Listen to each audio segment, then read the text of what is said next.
What's going on there, YouTube, and welcome back to another comic book video. Okay, so we are going to do a full story video. A full story video is when I sit down and take a bunch of videos that tell one overarching story and combine them together into one big video. Now, today's full story video is going to be about Spider-Man. You see, in the middle of Acts of Vengeance, Peter Parker was able to gain cosmic abilities. Really, he became Captain Universe. And that was a huge moment for Peter Parker in the world of Marvel Comics. Now, Acts of Vengeance was this massive crossover that Marvel gave us in 1989 up to 1990, where you had different heroes going up against different characters they don't usually fight against. So for Spider-Man, he had to fight against Magneto. But when he did, he had the power of Cosmic. And there were other characters he had to go up against with the powers of Cosmic. And so here are all 12 chapters in one big video for you. I do hope you enjoy.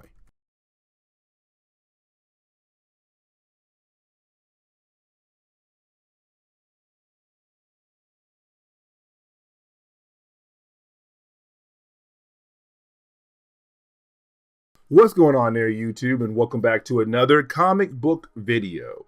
Okay, so we are going to continue our coverage over Acts of Vengeance. Now, technically, we had already covered what has started this actual event, but let me go ahead and give you a quick reminder. You see, you had a mysterious character appear and actually team up with Dr. Doom. We kind of find out that these two guys realize that the reason why villains are always losing to heroes is because they keep going after the same heroes. What if the villains go after other heroes? Heroes they don't usually fight against and could most likely win against. That is the whole point of Acts of Vengeance, to see our heroes fight against other characters they don't usually fight against. And what would the outcomes be? Now, today's video is all about Spider-Man, and here is the reason why. Because this story arc is very important to a lot of fans out there of Spider-Man. This is the moment where you have Spider-Man gain cosmic powers. And yes, you heard that right. But first, let's dive into what led up to that moment. And so as we dive into today's story arc, we do pick up first with Amazing Spider-Man number 326. Now, around this time in Marvel Comics, we already know Peter Parker and Mary Jane are married, but also they had just gotten a new apartment in Soho.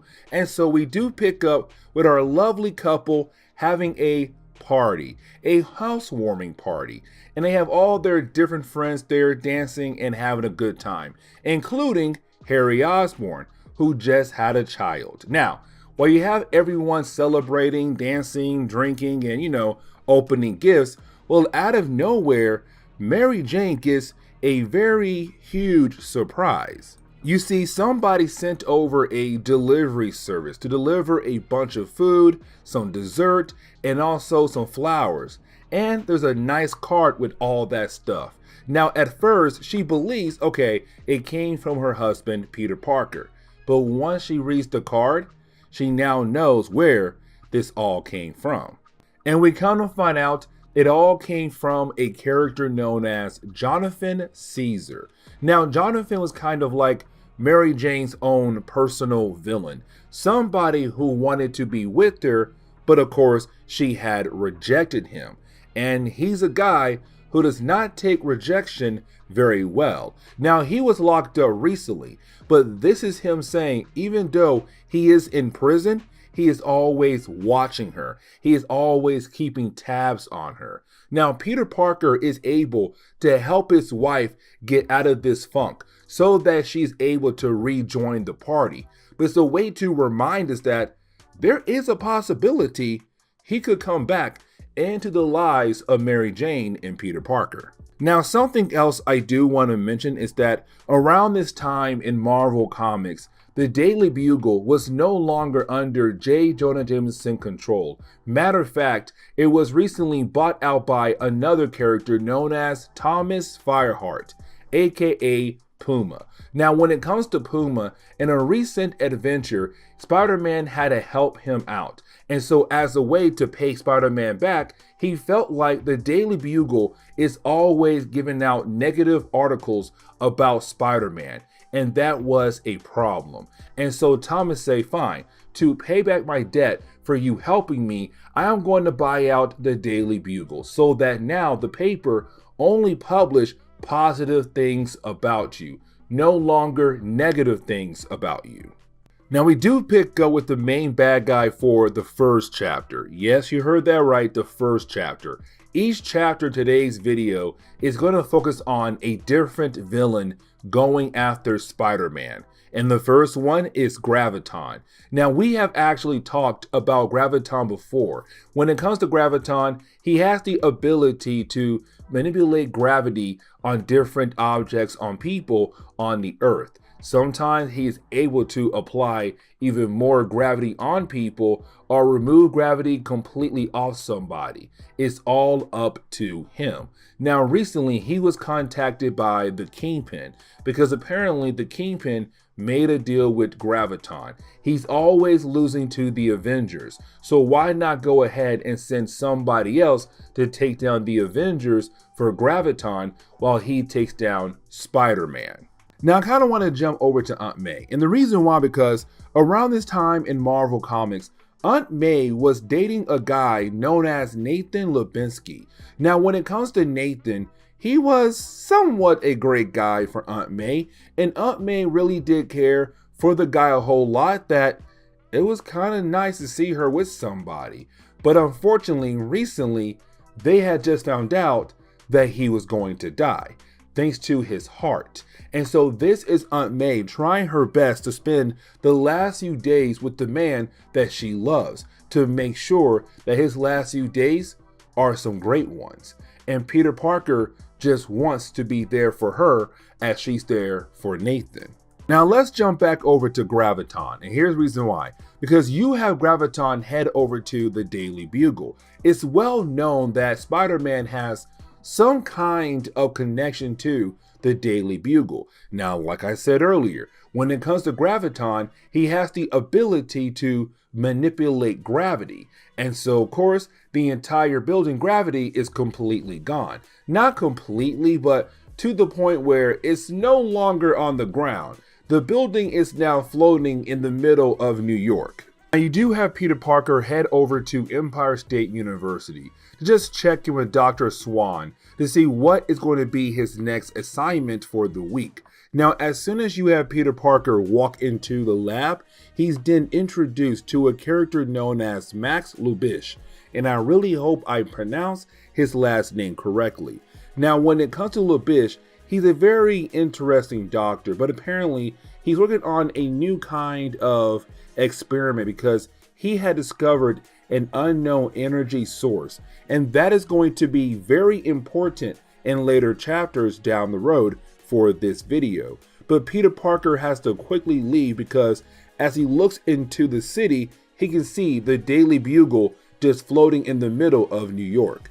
Now you would think, okay, we're about to get a most epic battle between Spider-Man and Graviton. No, we don't. So you have Spider-Man arrive at the Daily Bugle, and as soon as he arrives at the Daily Bugle, he tries to fight against Graviton, but he's also quickly confused on why in the world Graviton is coming after him for. Like, he heard of Graviton, but he knows there's no connection between him and Graviton. Now, when it comes to Graviton, hey, he's on a completely different level, and Peter knows there's no way he'll actually win this battle. Now, this battle does get wrapped up very quickly, and here's why. So Graviton realized that he has the power to just crush Spider-Man, and so he uses different kinds of objects and just pile them on top of Peter Parker, hoping to crush Peter. Now, after doing that,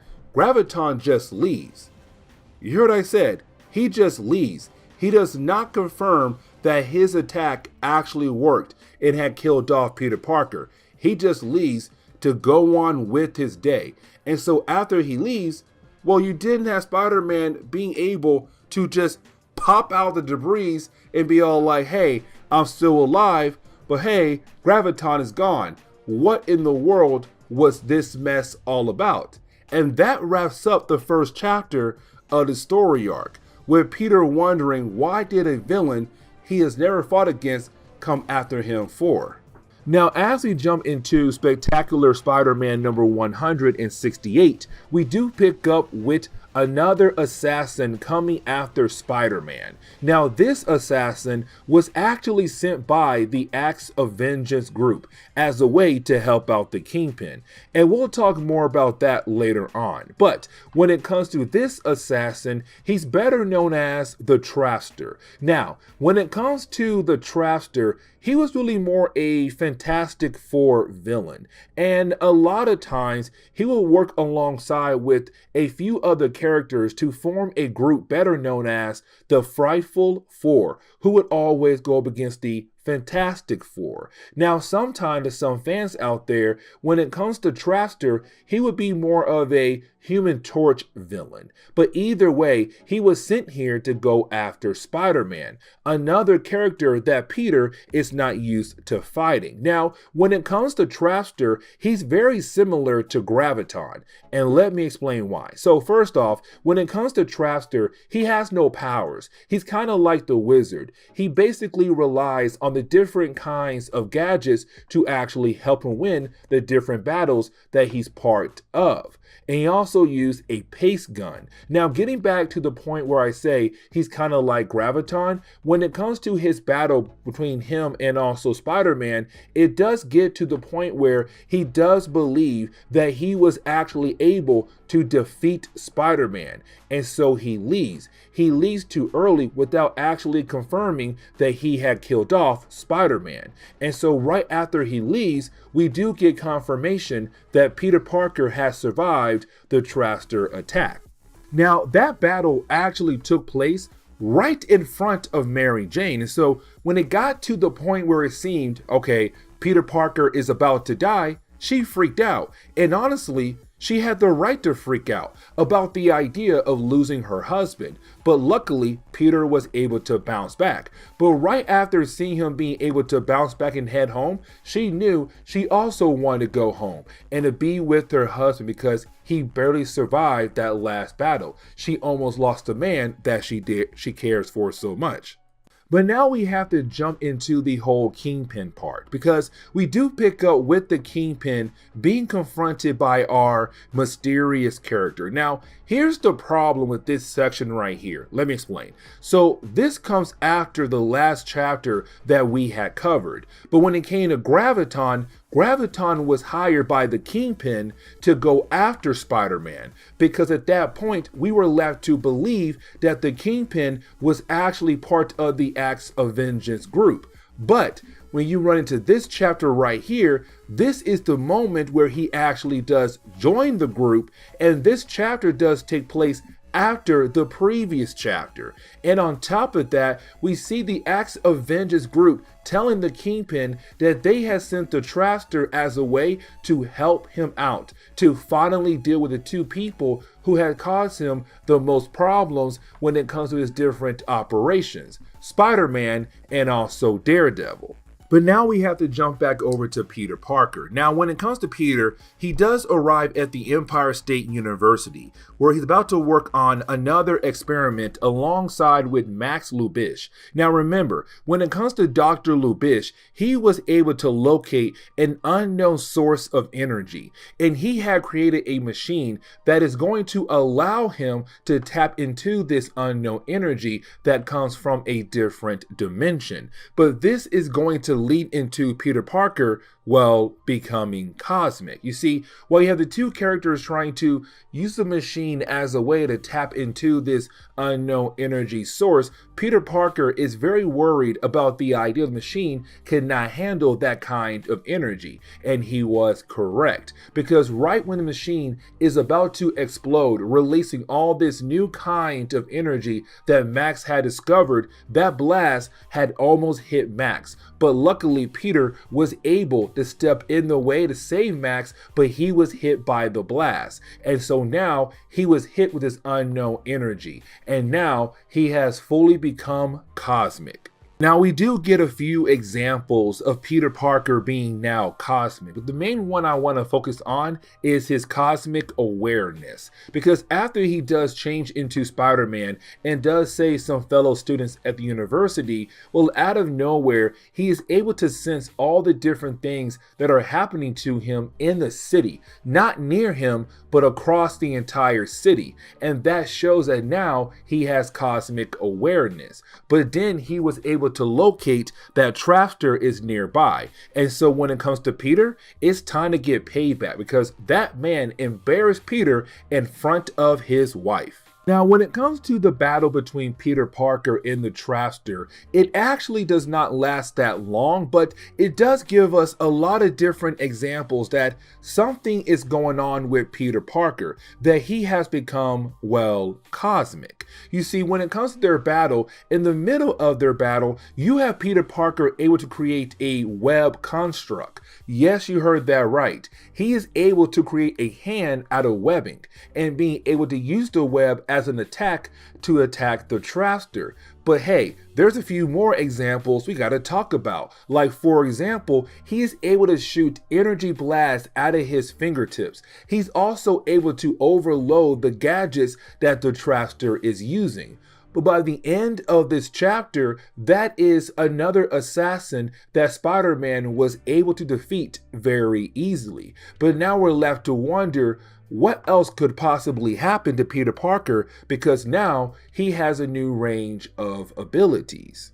Now, the final chapter for today's video is going to be over Web of Spider-Man number 59. Now, we actually do pick up with Peter Parker on the rooftop of his apartment building, kind of wondering about the new powers that he had recently gained, and kind of wondering where these powers could possibly take him. Now, he is confronted by Mary Jane, who's also showing that she understands that what Peter Parker is going through. It is a lot to process, the idea that you have gained these new kind of powers, you have no idea what these powers could possibly do and what these new powers could possibly take you to. But either way, you do have Peter Parker leave, and the reason why, because there is a big meeting about to happen at the Daily Bugle with this new owner.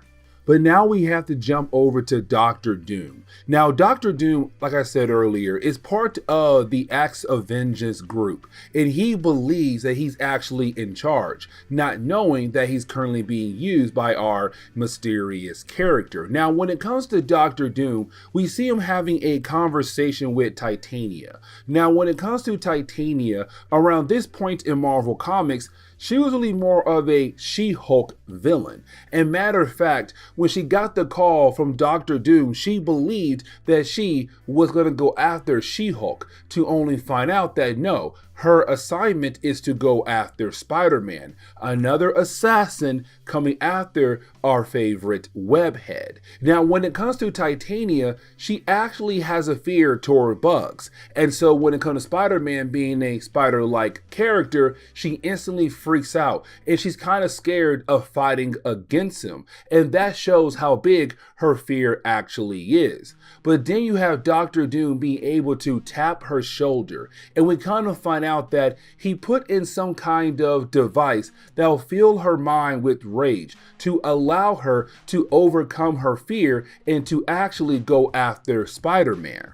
Now we jump over to the Daily Bugle, where we pick up with Thomas Fireheart, the new owner of the Daily Bugle. Now, when it comes to the staff of the Daily Bugle, even though they're kind of happy about the idea of no longer, publishing negative things about Spider-Man, they really miss their old boss, JJ. And they're kind of wondering what Thomas is actually going to do with the company. And so you have Thomas realize that most of his new staff are not really down with him being in charge. And so his goal is to win them over. But while talking to them, well, out of nowhere, you have Titania appear, and she begins to attack the entire Daily Bugle. Now, the rest of the book is really more of Spider-Man fighting against Titania, but also getting some help from Puma. Now, really, when I say some help from Puma, I really mean more of he's just trying his best, but homeboy does not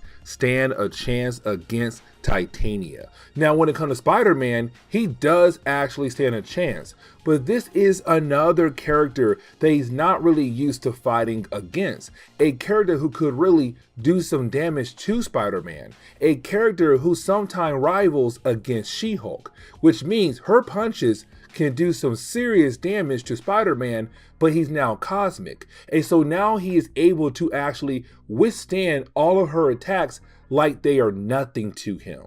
And then he takes her down so easily. And we also do see some more examples of him being, again, cosmic. But after being able to take down Titania, we kind of find out that Dr. Doom was watching that battle. But Dr. Doom is very confused because his reports did not say how strong Spider-Man is at this moment. And so he's kind of wondering, what new powers did Spider-Man possibly gain? And can Dr. Doom tap into this unknown energy source? But this is where we are going.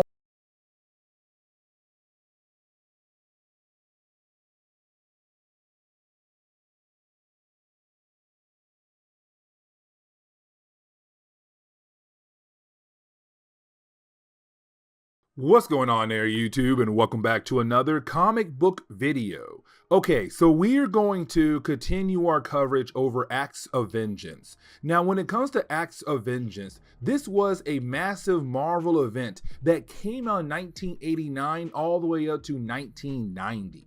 Now, the reason for this book or this crossover was the idea to see our heroes go up against characters they don't usually fight against. So, for example, Wolverine going up against Tiger Shark, or Hulk going up against Grey Gargoyle, or Spider-Man going up against Magneto. We're going to see that battle in this video. Now, when it came to Acts of Vengeance, we have to remember that this entire plan came together thanks to Loki. You see, when it came to Loki, he realized that the villains are always losing to the same heroes over and over again because those heroes know how to handle those villains. And so you had Loki tell Kingpin, Magneto, Dr. Doom, Red Skull, and said, hey guys, listen, what if we change up our actual plans here? What if each of us and other villains go after characters we don't usually fight against? And maybe we'll have a fair chance in actually winning. And so that what led to the idea of our heroes going up against characters they don't usually fight against. Now, when it comes to Spider-Man, around this time in Marvel Comics, he had 3 different books. He had The Amazing Spider-Man, The Spectacular Spider-Man, and The Web of Spider-Man. But all 3 books were being used in this massive crossover by Marvel Comics. But when it came to Spider-Man, all 3 books were telling this story about Spider-Man going cosmic. Let me explain. So we already talked with the first 3 chapters of this big, huge story for Peter Parker, where he was at the Empire State University working alongside with a doctor known as Max Labish, and I really hope I pronounced his last name correctly. Now, when it came to Max, he was tapping into a mysterious energy source, not knowing where it actually came from. And so with Peter Parker being there, Peter was hit with that unknown energy source, which made him go cosmic. giving him the ability to do all kinds of things, but also being able to take down different characters that he would not usually be able to take down. And we're going to see that in today's video, because in the first chapter, we're going to see Spider-Man fighting against Magneto. And so we dive into Amazing Spider-Man number 327. Now, the opening pages of this book, we're seeing Peter Parker being able to do all these different kinds of things thanks to his newfound powers. Now, when it comes to Peter, he's also kind of freaking out by his new godlike powers. Now, Mary Jane is also in the room, but I really like the opening for this book because it's Peter Parker wondering, what could this possibly mean with him having this godlike powers in his hand now? Could this possibly mean that something big is coming down the road? He's also worried about the idea of killing people on accident. Now, when it comes to Mary Jane, she tells Peter, everything happens for a reason, and most likely you are going to figure out what that reason is. But for right now, I need you to calm down and realize that you were given these powers for a good reason. So go change, because we got to meet up with Flash Thompson very soon. But now we jump over to the Acts of Vengeance group. Now here they are right now trying to figure out what in the world is going on with Spider-Man, because he was one of their targets, but not one of their big targets. Let me explain. So Spider-Man is a character that has caused a lot of problems for different villains across Marvel Comics, but he's not as powerful as other characters. And so when it comes to the Acts of Vengeance group, they're trying to figure out what in the world has happened to him. What kind of powers did he gain? Now, when it comes to Dr. Doom, he definitely wants to know what kind of power that Peter Parker has gained. But Magneto also now wants to know what kind of power did Peter Parker gain. And so you have Magneto saying, you know what? Let me handle Spider-Man. Let me go after him. Now, when it comes to Magneto, even though he's part of the Acts of Vengeance group, his purpose for this group is completely different than the others, because right now he is trying to use their resources to help out the mutant race to get ready for a war between mutants and humans down the road. Now, when it comes to Magneto, the other reason why he wants to go after Spider-Man, because he believes that Spider-Man is a mutant. It's the only reason why Spider-Man was able to gain new abilities, because sometimes when it comes to mutants, they gain their abilities late in their life. And matter of fact, you have Magneto say it happened to him, that around this time for a man is when he had gained his ability. And so he feels like Spider-Man has also gained mutant abilities, not knowing that it's not mutant related. And so you have Magneto wondering, how in the world is he going to find Spider-Man? Now, when it comes to Peter Parker, he does go back to the lab to see if there's any kind of clues that could explain what exactly happened to him. But unfortunately, he is kicked out of the lab by Max, who feels like Peter Parker is up to something because he was in Max's lab without his permission. Either way, after you have Peter Parker be kicked out of the lab, you then have Peter Parker head over to a nearby wrecking yard. Now, when it comes to Peter Parker, the reason why he went there is to test out his newfound powers, to figure out what else he can do with these new powers. Now, while doing that and causing a lot of damage to this yard, one of the workers was watching him. And so you have that worker call up a news channel to tell them, hey, I got some big news for you. I am currently watching Spider-Man and his newfound powers in my yard. Get over here and come see this mess.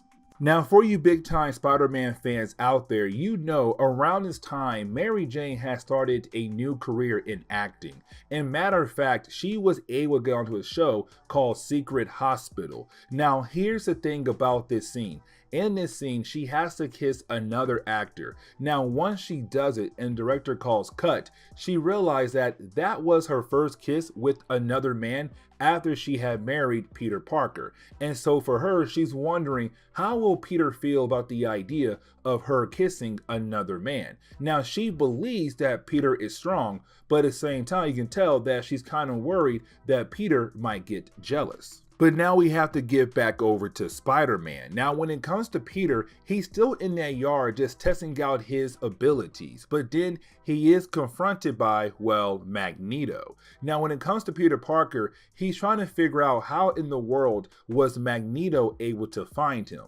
And you then have Magneto point out that, dude, there is a news channel team right there watching you and recording you. Like everyone in New York right now can see you. But either way, this is Magneto beginning to test out Spider-Man to see if he actually is a mutant. Now, this battle, it does last for a few pages, but honestly, it's really more of Spider-Man trying to dodge all the different attacks that Magneto is throwing at him, but at the same time, it's also Spider-Man still learning about what he can do with those newfound powers. Now, in the middle of their battle, there was a card that was thrown at Peter Parker, one of many, but one of the cards did land somewhere else. You see, when it comes to their battle, one of the cars did land on top of a boat nearby. And so you have Peter using his newfound powers to save those people on the boat. Now, when it comes to Magneto, he realized that this battle is over. And the reason why? Because he realized that Spider-Man is not a mutant. He says, listen, usually when someone is gaining their mutant abilities, they only gain one at first. The rest of their powers comes down the road. And so when it came to him battling against Peter, he realized that Peter was able to do all these different kinds of things at once. And that told Magneto, no, you are not a mutant. Whatever is happening to you is completely different. But unfortunately, I don't care for the time being. And so he leaves. But when it comes to Peter, we do see him being able to save those people on the boat and then go home to Mary Jane. But now we have to jump over to Spectacular Spider-Man number 159, where we do pick up with a prison break. You see, we pick up with Percy and Barton Grimes. Now, they're well known for being brothers Grimm. Now, when it comes to the brothers, they are actually the second version of that name. Now, when it comes to the brothers, their powers comes from their uniforms, where they are able to conjure up different kind of weapons that they can use against their enemies. Now, on their way over to prison, they're being broken out by the Wizard. Now, usually when it comes to the brothers, they go after Iron Man, but you have the Wizard saying, listen, if you guys go after Spider-Man, then we'll handle your hero, which is Iron Man. And they agree to work for the Wizard. But now we jump over to Spider-Man. Now, when it comes to Peter, he's still trying to figure out what all these different enemies coming from, because each book we cover is going to be a different character coming after him. Now, when it comes to Peter, he's also still wondering where in the world did those powers actually come from? Like, yes, he knows it came from the lab, but at the same time, there must be an origin point for these powers. Now, when it comes to Peter, he does not realize that he is actually flying in the middle of New York City. Now, once he does realize, he goes straight back down to the lower level, almost the surface. Now, once he does reach a bridge, his spider sense goes off. Now, I'm going to tell you guys right now, when it comes to his spider sense, something else is going on with it, but I'll explain more of that down the road. When it comes to Peter, he didn't realize that his spider sense is trying to tell him that somebody is watching him. Somebody is studying him. Now, when it comes to Peter trying his best to grab the camera, well, unfortunately, it explodes. And so he has no idea who is actually watching him. Now, we know who has been watching Spider-Man. It's Dr. Doom. It's him trying to learn more about Spider-Man and his newfound powers. Now, when it comes to Dr. Doom, he is informed by the Wizard that Brothers Grimm are going to go after Spider-Man. And so you have Dr. Doom tell the Wizard and Brothers Grimm where they can find Spider-Man at. Now, when it comes to Doom, you can tell that he knows the brothers are going to lose, but at the same time, it gives him the ability to continue to study more of Spider-Man newfound powers. But now we have to shift our focus back over to Spider-Man. Now, when it comes to Peter, he does arrive at Empire State University. Now, once he does arrive, he realized that, Well, J. Jonah Jameson is there as well, and he's kind of confused on why in the world is JJ there for. Now, when it comes to Jonah, he wants to recruit Peter for his new newspaper company, because remember, by this point in Marvel Comics, JJ had lost the Daily Bugle to Thomas Fireheart, better known as Puma. But either way, when it comes to JJ, he is trying his best to recruit Peter for his new company that he wants to start. Now, before Peter is able to give him an answer, well, once again, Peter's spider sense goes crazy. And so you have Peter walk away to figure out what in the world is going on. But he does promise JJ that he'll call him later on. You see, when it comes to Spider-Man's spider sense, it was trying to tell him what was happening over at Madison Square Garden. You see, when it came to the brothers, they got their hands on the Wizard's anti-gravity disc and actually used them on the building. And so MSG is just floating in the middle of the city. Now, when it comes to Peter, he also sees innocent people falling to their deaths. Luckily, he was able to grab them. But this was all planned out by the brothers, because once they got Peter right underneath the building, they turned off the anti-gravity disc, hoping to crush Peter with the MSG building. But here's the thing, when it comes to Peter's newfound powers, he was able to use them to catch the building and then put it back where it came from. But then he was able to go after the brothers. But the brothers realized that they had made a huge mistake going after Spider-Man for the Wizard and the rest of the Acts of Vengeance group. But just like earlier, when it comes to Doctor Doom, he had another camera out there just recording Spider-Man while he fought against the brothers. He was trying to collect data on Spider-Man. And so this gives us confirmation that Doctor Doom was just using the brothers to gain more data on Peter, to figure out where the powers came from, but to also figure out how can he get his hands on those powers. But now we have to jump over to Web of Spider-Man number 60, where we pick up with Spider-Man fighting against Goliath. Now, you know this character better as Atlas. You see, when it came to Marvel Comics, there were a lot of different characters who were given Pym particles. Now, Goliath here, his real name is Eric Jostin. Around this time in Marvel Comics, he did lose his super strength, but he was able to regain it, but also was given Pym particles as well.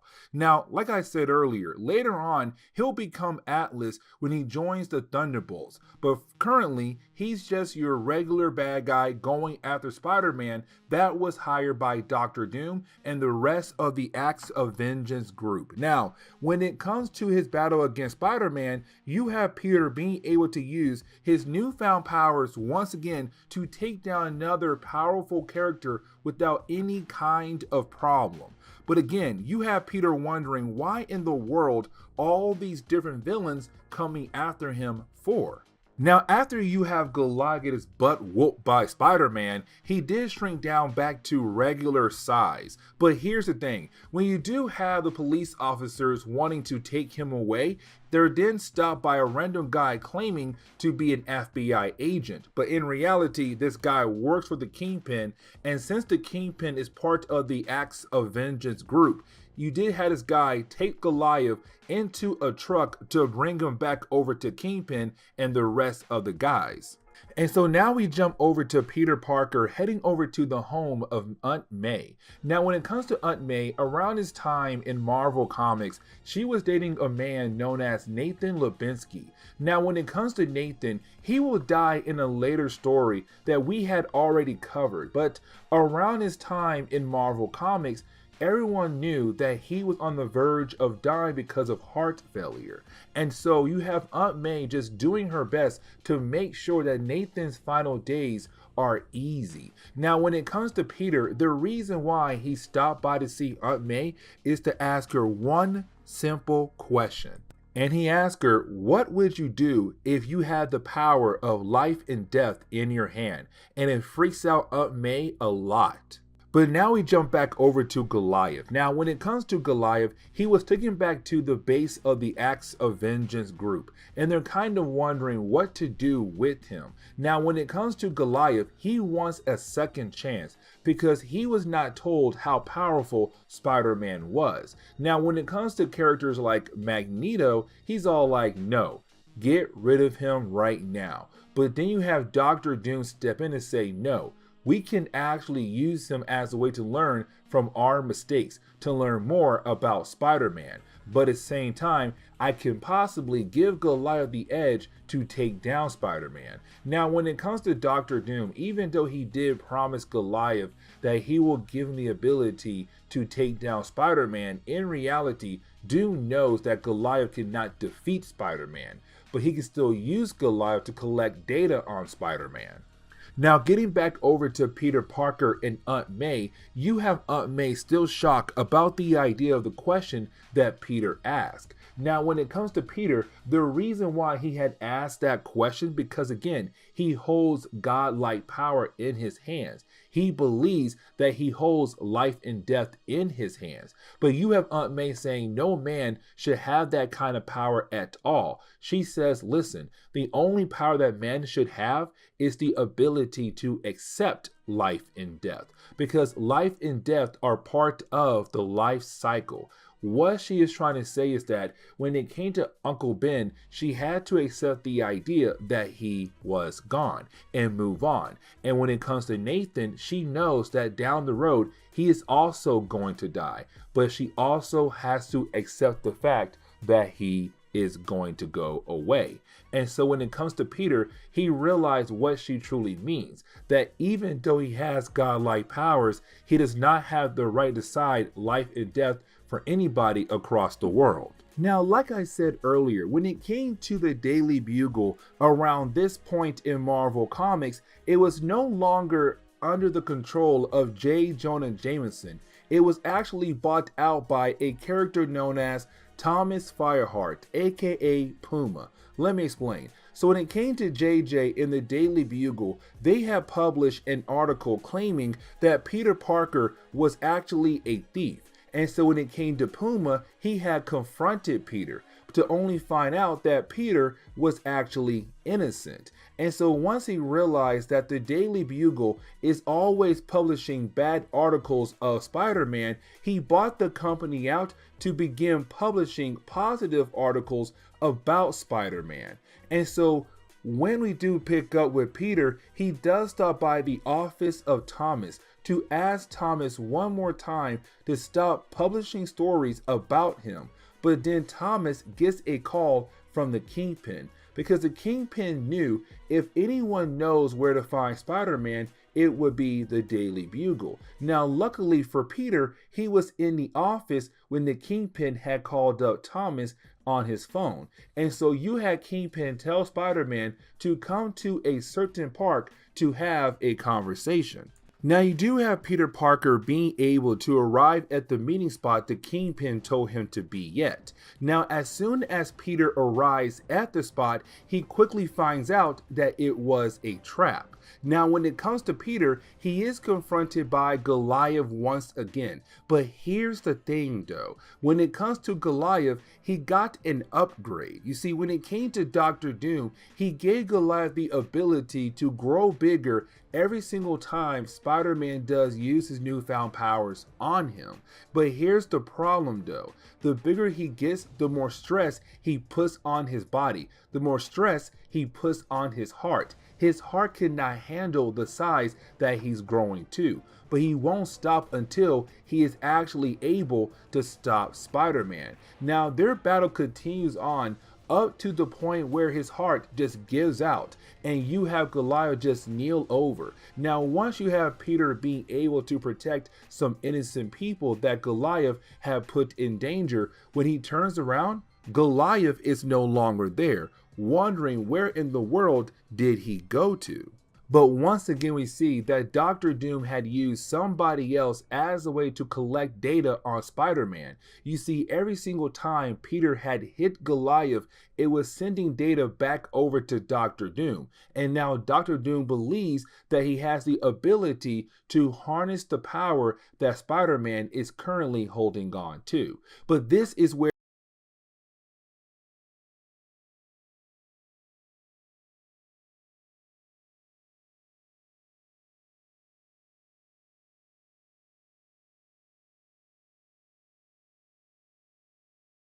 What's going on there, YouTube, and welcome back to another comic book video.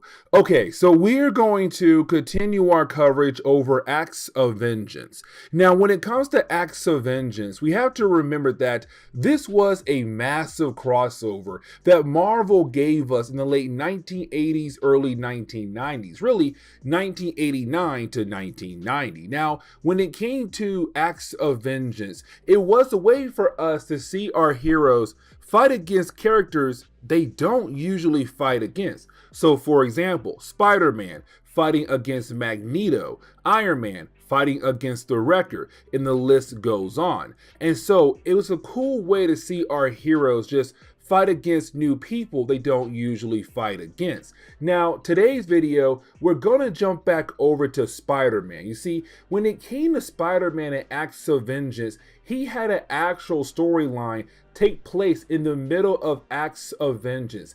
The idea of Peter Parker gaining new abilities, cosmic abilities. You see, when it came to Acts of Vengeance, each character's book was technically used as a way to tell a chapter in the actual crossover. But when it came to Spider-Man, well, he had 3 books. The Web of Spider-Man, The Amazing Spider-Man, and The Spectacular Spider-Man. All 3 books were used to tell different chapters of Spider-Man in Acts of Vengeance. But all 3 books were used to tell a story arc where Peter Parker had gained cosmic abilities. Now, when it came to his cosmic abilities, we don't know the true origin of these abilities just yet. Now, if you are a classic Spider-Man fan, you already know where the powers came from. But by this point in our coverage over Acts of Vengeance, especially for Spider-Man, we have no idea. And Peter Parker is trying his best to figure out more about these newfound abilities. But the problem is you have different characters just keep coming after him. And again, that's the point of Acts of Vengeance. But when it comes to Acts of Vengeance, it was technically put together thanks to Loki. You see, when it came to Loki, he realized that the bad guys are always losing to the same heroes over and over again because those heroes know how to handle those bad guys. And so you have Loki say, why don't we heroes begin to go after different characters we don't usually fight against? And possibly our powers may give us the advantage over those characters. So Magneto, why not go after Spider-Man? Wrecker, why not go after Iron Man? And so when it came to Loki and his whole entire operation, he also had an inner circle to kind of help him run the entire operation. That would be Doctor Doom, Magneto, the Red Skull, the Wizard, the Mandarin, and I feel like I'm forgetting somebody else. The Kingpin? Either way, when it came to the inner circle, it was a way for him to make sure that everything ran properly through them. Now, when it came to Doctor Doom, he was very intrigued in the idea that Spider-Man had gained new abilities, cosmic abilities. And so for Doom, he has been trying to find different ways to take those abilities away from Peter and give them over to himself. But like I said, though, when it comes to Acts of Vengeance, it's all about the idea of our heroes fighting against new characters. And for Peter Parker, well, he's going to fight against the Hulk. Yeah, you heard that right. And so as we dive into today's video, we're going to pick up with Amazing Spider-Man number 328. Now, in the opening pages of this book, we actually pick up with the Hulk. Now, when it came to Bruce Banner around his time in Marvel Comics, he had this thing where in the daytime, he would be Bruce Banner, but then at night, he would be the Incredible Hulk. And so as we jump over to the Hulk, we see him just trying to, make a spot for him to relax at, to have some alone time without any idea of anybody trying to bother him. But unfortunately, somebody is about to bother him by offering him some money. And that would be Sebastian Shaw. Now, around this time in Marvel Comics, Sebastian Shaw was no longer part of the Hellfire Club. Matter of fact, he was kicked out of the club by Magneto. But when it comes to Shaw, he was actually offered the chance to get revenge against the Hellfire Club. Now, like I said earlier, when it comes to acts of vengeance, it's all about the idea of seeing new characters going up against new heroes they don't usually fight against. And so when it comes to Shaw, he was actually offered to go after Spider-Man, and if he's able to get rid of Spider-Man, then they'll handle his problem, which is the Hellfire Club.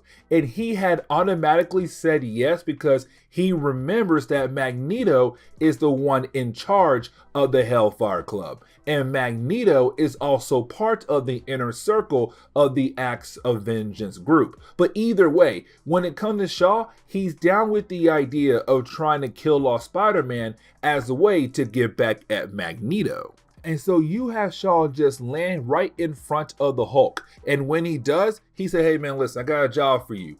If you were able to get rid of Spider-Man, I will pay you a lot of money. And just like that, the Hulk is down to help out Shaw to take down Spider-Man. Now, speaking of Spider-Man, we do see him currently dealing with a terrorist situation where somebody is trying to blow up the Statue of Liberty. But this gives us another example of how powerful Peter Parker is now with his new cosmic abilities, because now he is able to do all these different kind of things without worrying about the idea of getting innocent people hurt, or most likely getting himself hurt. He is able to take down regular bad guys without any kind of struggle at all.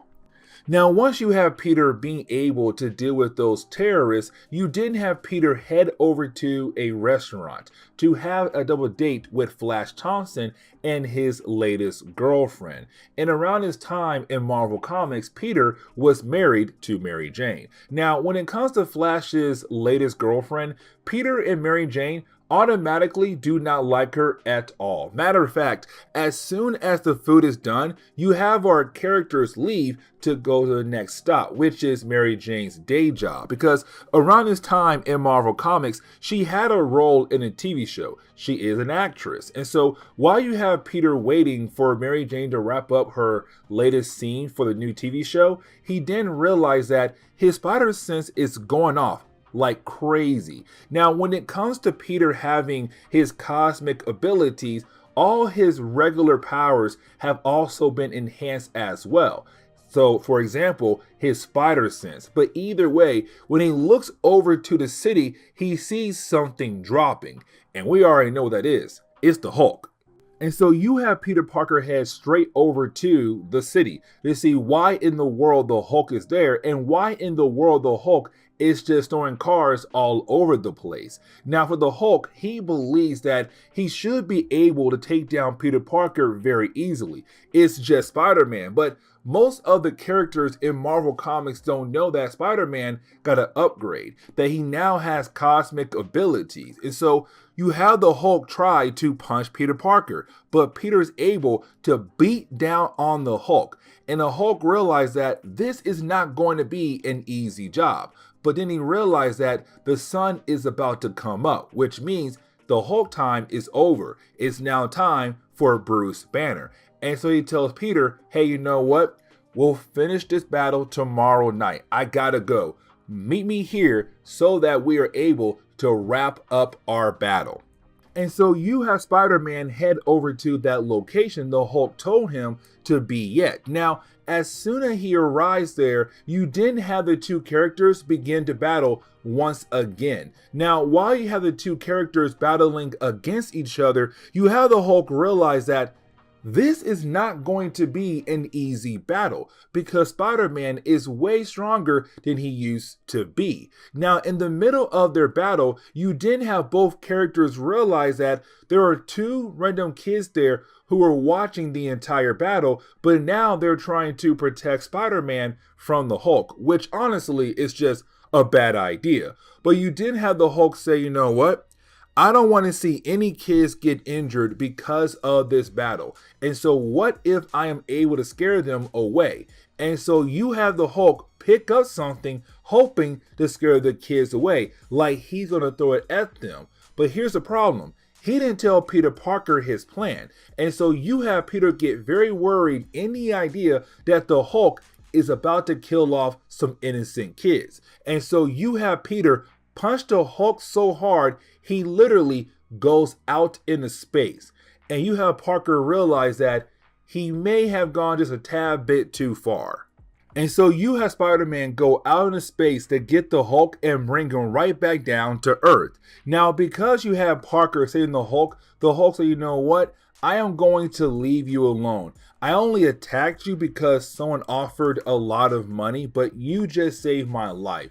So because of that, I'm not going to kill you at all. And you have the Hulk leave. Now for Peter, he is still very confused on why in the world the Hulk was trying to kill him. Like, yes, he knows that money was involved, but still, why would the Hulk try to kill him off? And who had hired the Hulk to kill him off?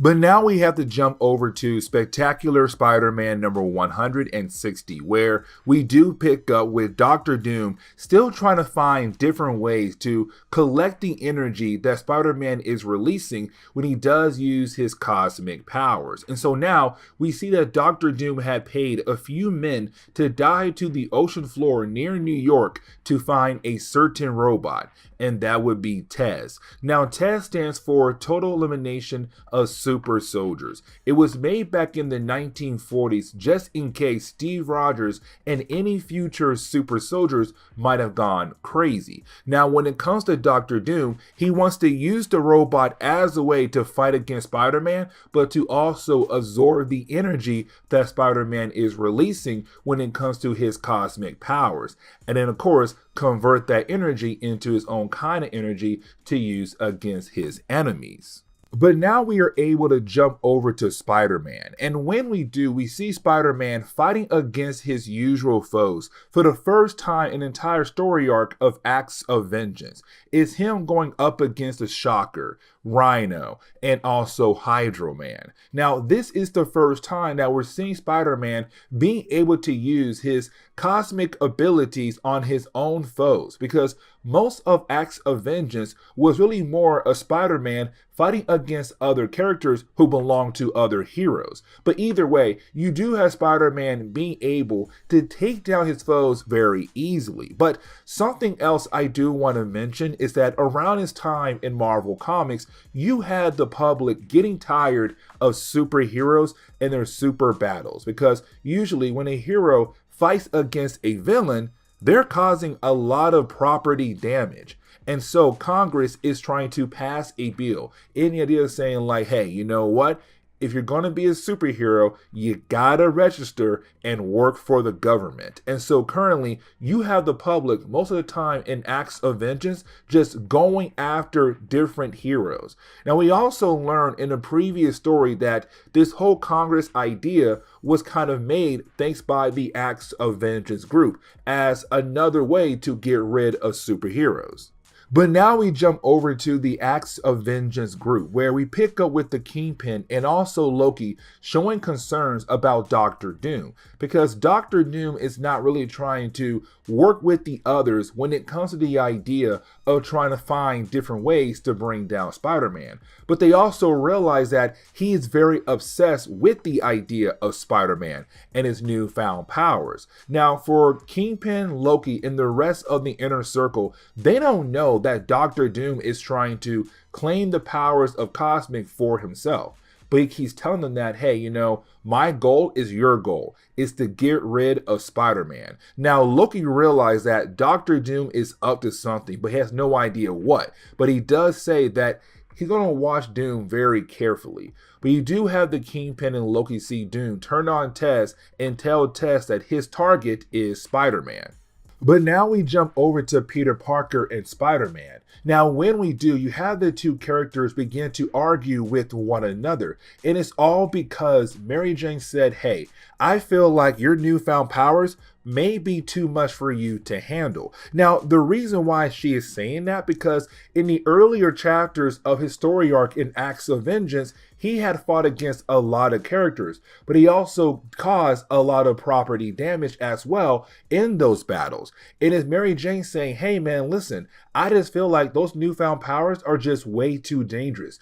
You need to learn more about them and get them better under control. But for Peter, he feels like Mary Jane is acting the same way as the public. And the idea that he is a menace, that other heroes are a menace, that all they're doing right now is causing damage and not trying to protect innocent lives. And so he gets very upset with Mary Jane and just walks out. Really, he swings away. But he's so upset because he believes that she's acting like the rest of the people in the country who want the bill to be passed. Now, after you have Spider-Man leave the apartment, he's then confronted by Tess that was sent there by Doctor Doom. Now, for Spider-Man, once again, he's very confused in why in the world all these different kinds of characters keep coming after him for. Because again, these are characters that he would not usually fight against. But we know why, because of Doctor Doom and the Acts of Vengeance group. But either way, you do have Spider-Man try his best to fight against Tess. But also, Peter is holding back when it comes to using his cosmic abilities. Because, it's like it's a robot. It should be easy to handle. But the problem is, the robot, Tess, has the ability to heal up by absorbing different kinds of metals around him. Now, as the battle goes on, once again, you have the public being very upset with Spider-Man and also his battle against another character because, again, it's causing property damage. And so you have Peter get so upset because these people are yelling at him, but also some of the people are saying that Peter is there to kill them. And so he gets so upset about them in this battle that he releases a huge amount of energy on the robot, destroying it. And so it's all like, okay, the battle is done, but at the same time realize that, oh my God, look at just what I did in front of innocent people. I lost control because I couldn't take a few comments from random people. And so you have Peter leave. Now, most of those pieces, they fell to the bottom of the ocean. But once again, you have Doctor Doom being able to send a few guys down to the bottom of the ocean to find those pieces. And now, when it comes to Doom, he tells us that the robot was able to absorb a huge amount of energy from Spider-Man, which means that now Doom might have the chance to take that energy and give it to himself and possibly be on the same level with Spider-Man. But now we jump over to Web of Spider-Man number 61. Now, when it comes to Web of Spider-Man number 61, it does continue Acts of Vengeance, but it's Spider-Man now fighting against Dragon Man in this chapter. Now, in the opening pages of this book, we actually pick up with Spider-Man saying that he's done. Once again, it's one of those books where you have Peter Parker saying he's done being Spider-Man, but this time it's a tad bit different. And the only reason why, because the newfound powers he has is just too much for him to handle. He feels like he has no right to hold on these kind of powers at all. But on top of that, the entire city is now beginning to hate him, and that's getting to him. And so he decided to go ahead and quit, and he throws his mask away.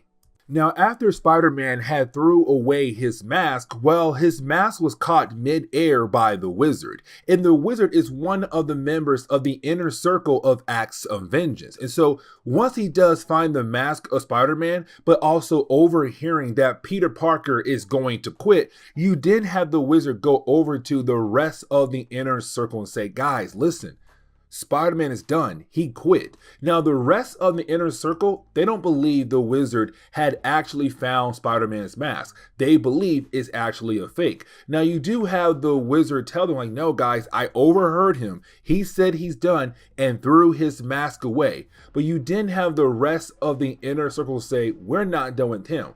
We need to find him and basically kill him, especially the Kingpin. Now, when it comes to Doom, he's all like, listen, I ain't got time for this right now. I am working on a very special project at this moment. And so Doom walks away. Now, Loki, he realized that Doom is up to something. And so for Loki, he decides to watch Dr. Doom very carefully. Now, when it comes to the wizard, he does have a plan to find Spider-Man by using the mask as a way to find Spider-Man by following his scent. You see, when it comes to the wizard, he has the robot or android better known as Dragon Man. And so Dragon Man is a robot that was created by a scientist, but also some magic was involved as well. But either way, when it comes to Dragon Man, he's able to follow the scent of anyone to the perfect location. And so you have the wizard say, hey, follow this scent to Spider-Man and bring him over to us. Or, kill him. Either way, find Spider-Man. And you have Dragon Man leave. Now, for Peter, he's trying his best to live a regular life now. He goes home, he showers, he changes clothes. He sees a note that was left behind by Mary Jane that said, hey, we're going to meet up over here. But you do have Peter trying his best to live that normal life. Matter of fact, he runs into Liz Allen, or Liz Osborn, the wife to Harry Osborn. And he does tell Liz that he'll babysit little Normie. But then you have Peter continue on with his day. Matter of fact, when it comes to Peter, he's all like, you know what? I gotta meet up with Mary Jane. You know what? I'm gonna take the subway. Now, as soon as Peter left his apartment, Dragon Man had arrived, and Dragon Man almost found Peter, but he realized the scent is no longer there, and so he continues to follow Peter, and he follows Peter over to the subway.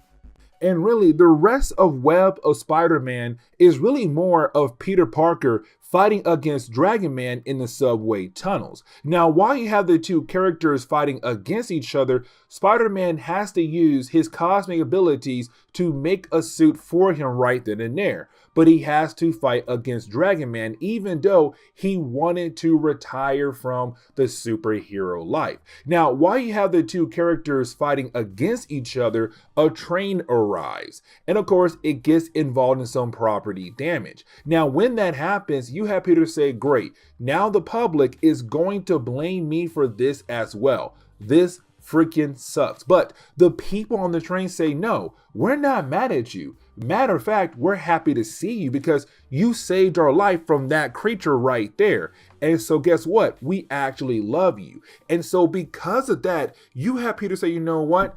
Maybe I should not quit being Spider-Man. Maybe I should continue on. Now, once he's able to take down Dragon Man, you have the wizard fly by.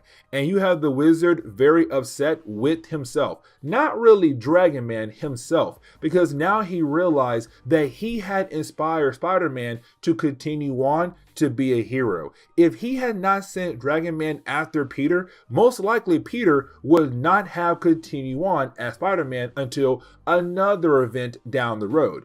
But again, thanks to the wizard, Peter is now back as Spider-Man. And the last part that we are going to talk about in today's video, we jump back over to Dr. Doom. And remember, Dr. Doom had a project going on where he was trying to take the energy that he was able to absorb from Spider-Man and give it to himself. But unfortunately, when he tried, it doesn't work. And it seems like somebody had most likely sabotaged his project. Now, Doom has no idea who did it, but we know who it was. It was Loki. And so the book ends on that note right there. Now, there are a couple more chapters for Spider-Man when it comes to acts of vengeance, and we'll cover that in the next video for him. But this is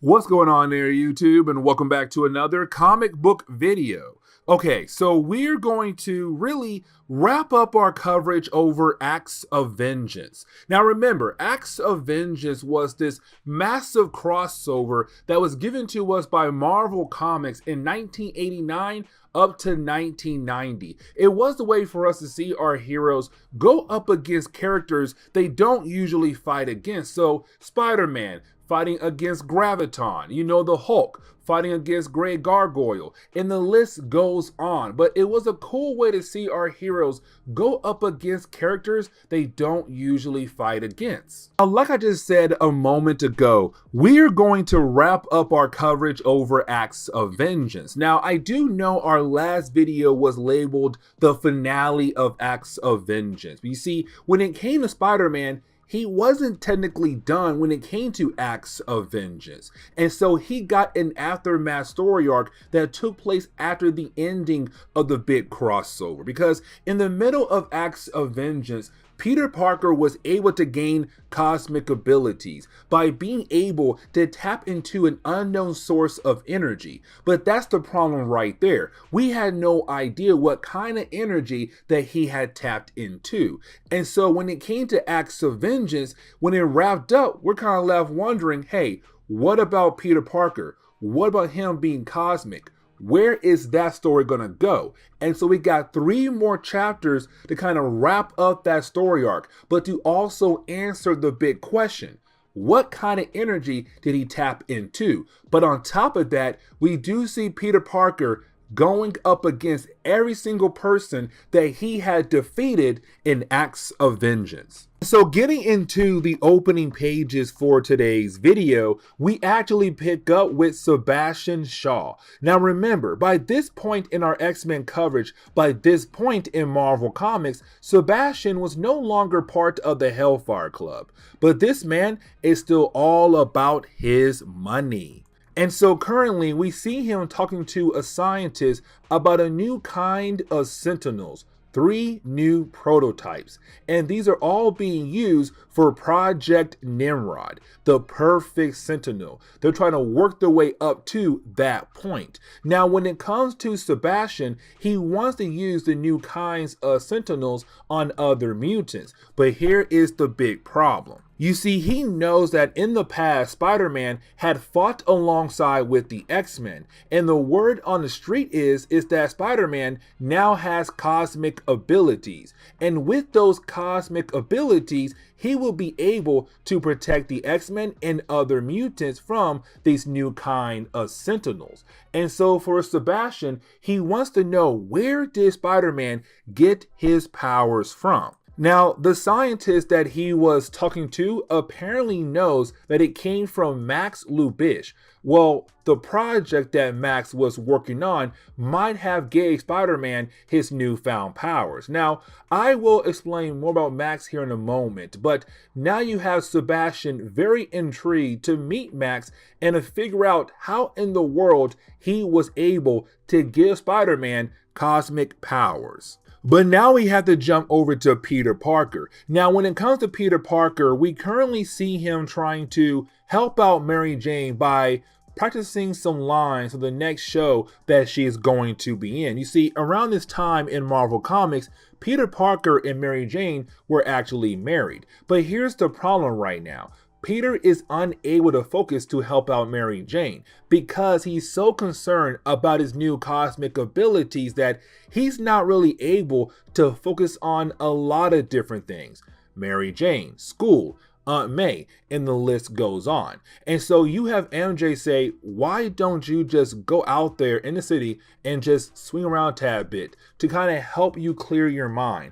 And once your mind is clear, come back here and then maybe we'll be able to continue. But now we jump back over to Sebastian Shaw, and we see Sebastian being able to meet up with Max Lubish. Now, when it comes to Max, the reason why he's so important when it comes to the idea of Peter Parker having cosmic abilities is because him and Peter were working on a project together at the university that Peter Parker is currently attending. And you see, when it came to the project, the main goal was to be able to tap into an unknown source of energy, which they were able to do. But the problem was that energy then shot out of the machine and hit Peter Parker, which then gave him the ability to become cosmic. And so when it comes to Sebastian, he wants Max to make a new device to be able to take away the powers of cosmic away from Spider-Man. But now we have to jump over to Graviton. Now when it comes to Graviton, he fought against Peter Parker back in the first chapter for Spider-Man in Acts of Vengeance. Now he had actually defeated Spider-Man, and he was left to believe that he had killed off Spider-Man because he was hired to kill off Peter Parker. Except he didn't make sure that he had actually finish the job. And so Peter was able to get right back up. And so he got word that Spider-Man is still alive. And so his main goal is to find Spider-Man and to kill him off. Now, when it comes to Loki though, by this point in Acts of Vengeance, Loki was defeated by the Avengers. And so this man is about to leave the Earth for the time being. Except before he does leave, he has one more trick up his sleeve. And so he hits a button that releases some kind of energy that goes straight down to the Earth to cause a new kind of problem. And what could be that new kind of problem? Well, you see, that energy goes straight down to Sebastian's 3 new prototype Sentinels and combine them together to make a Tri-Sentinel, a concept that most fans truly love thanks to Spider-Man comics. And so now this new version of a Sentinel is going to attack the city and most likely going to fight against Spider-Man. But now we jump over to Spider-Man and we see him just minding his business, swinging around, trying to clear his mind. But unfortunately, his spider sense goes off. Now, after he had gained the ability of Cosmic, it was able to warn him about anything happening in the city, not just nearby him, but possibly across the city. And so while he's out there just trying to mind his business, he was attacked by Graviton. Now, the last time these two characters had met, Graviton won, but Peter Parker did not have his cosmic abilities. But this time he does. And so he is able to one-shot Graviton to easily win. And it's kind of like, dang, Graviton, you got your butt whooped. But Peter Parker is now trying to move on with his day. Now, like I said earlier, when it came to Max Lubish and also Sebastian Shaw, they were working together to find a way to take away the powers of Cosmic away from Spider-Man, except they do the complete opposite. Instead, they give him the full power of Cosmic. And this is where everything comes together. You see, we kind of find out that Peter Parker had tapped into the Enigma Force, and this is really important. And here is the reason why. The Enigma Force is a huge amount of cosmic ability that has the ability to turn somebody into Captain Universe. But the only reason why you are chosen to hold onto that kind of power is when something big is about to happen near you, and you were chosen to protect the people of that area. And so that means if Spider-Man was able to become Captain Universe, that means something big is about to happen near him. And so the rest of this chapter is really more of Spider-Man going out of his way to fight against the Tri-Sentinel. Now, I actually did have a problem with this battle, and the reason why, because earlier, when it came to Spider-Man only having half the power of Cosmic in his hands and going up against characters like Magneto, that he was able to take down those guys very easily. But when it comes to the Tri-Sentinel, with the full power of Captain Universe in his hands, he is actually struggling. And so you have Peter Parker trying his best to take down the Tri-Sentinel, because right now that robot is trying to attack a nuclear plant. If it does go off, well, there goes New York and any other areas around New York. And so Peter Parker has no choice but to go ahead and use the full power of Captain Universe to actually take down the Tri-Sentinel. Now, when he does that, The day is saved. The robot is destroyed, but Spider-Man has now officially lost the powers of Cosmic, the powers of the Enigma Force. He is no longer Captain Universe. But this does not end his Act of Vengeance story arc just yet. There's still 2 more chapters. Now, the ending of the first chapter, I truly love it a lot, and here's the reason why. So you have Peter Parker and Mary Jane going out of their way to meet up with Flash Thompson. Now, in the earlier parts of our coverage over Spider-Man for Acts of Vengeance, I had talked about the idea of Flash having all these different kinds of girlfriends. Well, he has a new one, and except the new girlfriend is, somebody who is actually very close to Peter Parker, and that would be Felicia Hardy, aka the Black Cat, aka Peter Parker's ex-girlfriend. But now we have to jump over to Web of Spider-Man number 64. The final 2 chapters for Acts of Vengeance for Spider-Man is really more of him going up against the characters that he fought against earlier in the earlier chapters when he had the power of Cosmic, minus Magneto and another character. And so right now we pick up with Titania, Trapster, and Brothers Grimm. And these 3 characters were defeated earlier by Spider-Man with the powers of Cosmic, and now they're on their way over to a nearby prison. But then they're broken free by Graviton, who says, listen, we have the ability to get revenge against Spider-Man, somebody who has beaten us all earlier in Acts of Vengeance. So let's work together to actually bring him down. But before we can do that, we have to meet the person who is hiring us to be able to kill off Spider-Man. But now we have to jump over to Peter Parker. Now, by this point in Marvel Comics, the Daily Bugle was no longer under control by J. Jonah Jameson. It was actually bought out by another character known as Thomas Fireheart, better known as Puma. And I'll explain why later on in this video. But when it comes to JJ, he was able to start up a new company, a new newspaper company. And he tried his best to bring back all the different characters who used to work for him, including Peter Parker. But recently, Peter Parker was actually caught in a Spider-Man outfit. You see, there was another photographer known as Katzenberg, and I really hope I pronounced that last name correctly, who was always trying to get rid of Peter Parker because he believed that he was the better photographer. And so recently he was able to climb onto the sunroof that belonged to Peter Parker in Mary Jane's apartment, where he took pictures of Peter Parker in a Spider-Man outfit, and then told JJ that Peter Parker has never taken actual pictures of Spider-Man. Instead, it was always just Peter Parker in a Spider-Man outfit, which means that Peter has always been lying when it came to his pictures to JJ and also Robbie. Now, when it comes to Peter, he tries his best to give some good excuse to say no, he never lied, but unfortunately, Robbie does not believe him at all and tells Peter that he cannot work here in JJ's new company. And so Peter basically lost his job.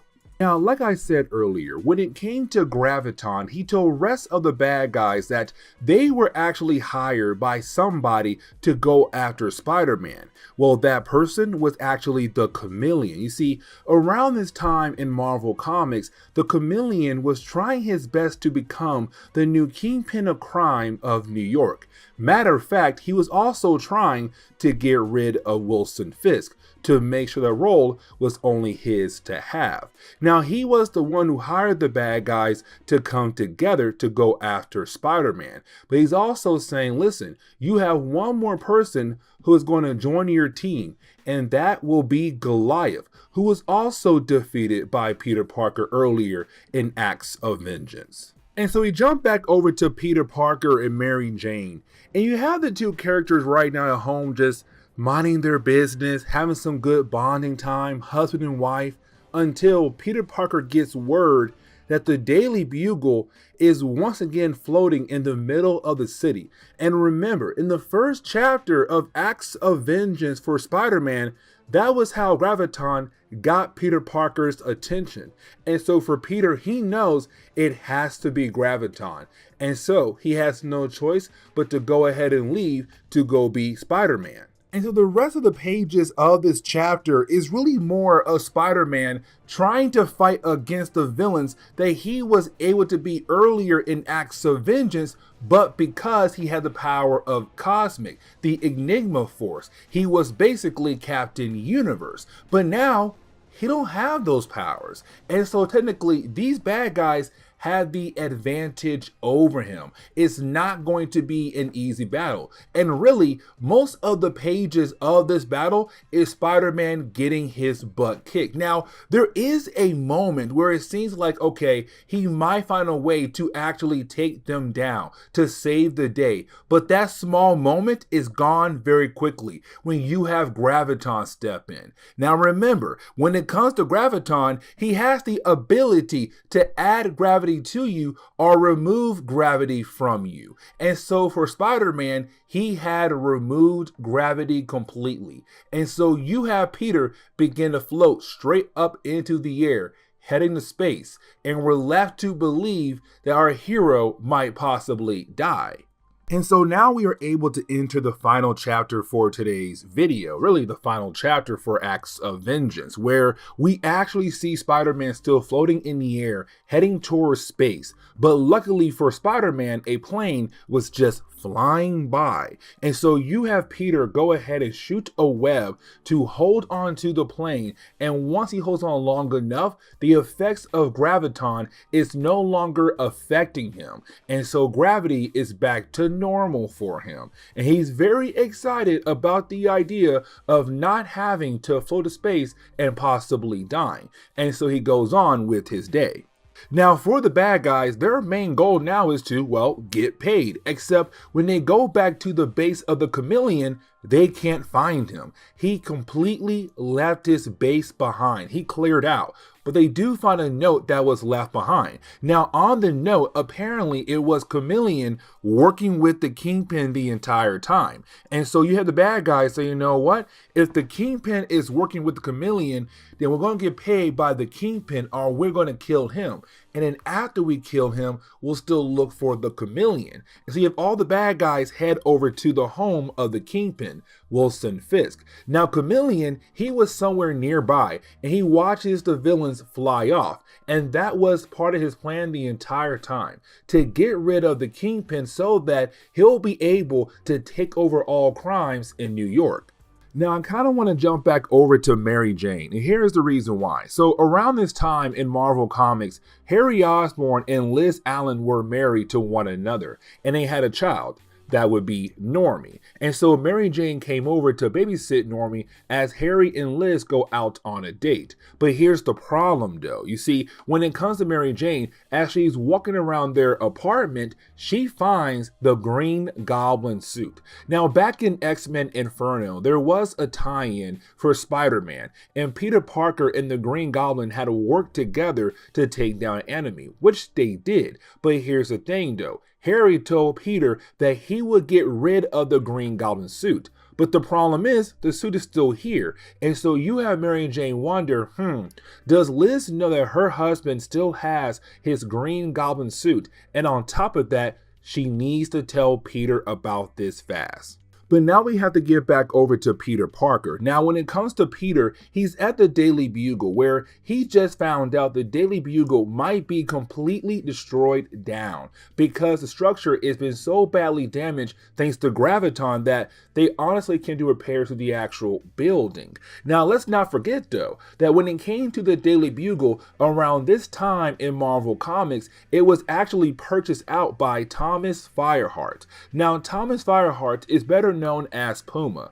Now, when it came to Puma, the only reason why he bought out the Daily Bugle was to help out Spider-Man. You see, there was an earlier story arc where Peter Parker was being blamed for a crime, and Puma believed that Peter Parker was actually guilty, to only find out that Peter Parker is actually innocent. And so he bought out the Daily Bugle to begin the process of building up a better image of Peter Parker to the public.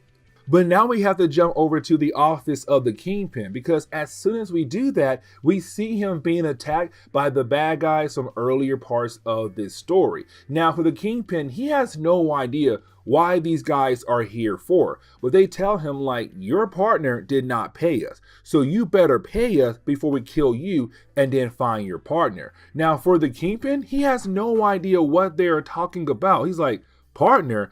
I am not working with anybody at all. Like, have you guys literally lost y'all's mind? But they're not listening, and they try to attack him. Now, luckily for the Kingpin, Spider-Man arrives just in time to save him. Now, here's the thing, our bad guys are very surprised to see Spider-Man. Now, Peter knew to make sure to take out Graviton first before going after the rest of the villains. Because really, when it comes to Graviton, he's really only actual challenge for Peter Parker. The rest of them, he can take out very easily, which he actually does. And so once he's able to remove Graviton, the battle does last for a few pages, but it's really more Peter Parker just being the amazing Spider-Man and being able to take down all these guys so easily. And so for Peter, the day is saved and he can move on with his life.